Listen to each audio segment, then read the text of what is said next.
As the city of Athens awakens, so too does its most infamous thinker, Socrates. Unlike his wealthier peers, he does not rise from a luxurious bed, nor does he have servants rushing to dress him. No, Socrates wakes up as he always does, on a simple mat, wearing the same tattered tunic he wore yesterday and the day before, and the day before that.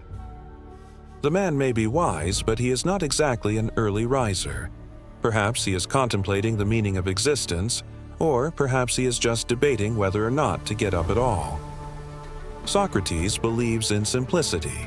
To him, indulgence is a distraction from the pursuit of wisdom.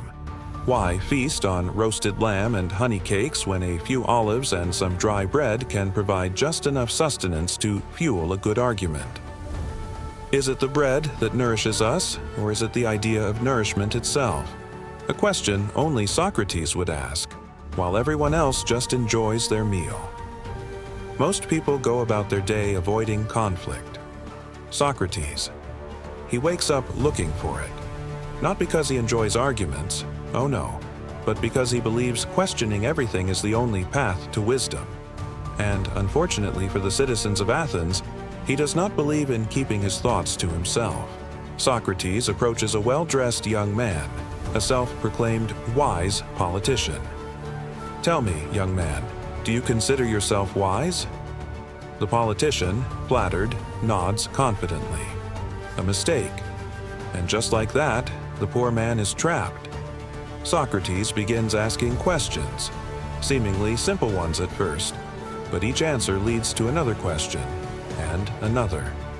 Within minutes, the politician is hopelessly confused, questioning his own intelligence, his life choices, and whether he should have just pretended not to hear Socrates in the first place. Few things draw a crowd in Athens like a good public debate. Gladiators fight in the arena, but Socrates, he fights with words.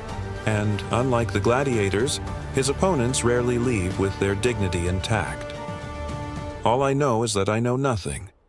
For all his love of argument, Socrates does not think himself superior. In fact, he claims to be the greatest fool of them all. The difference? He knows it, and he's okay with it.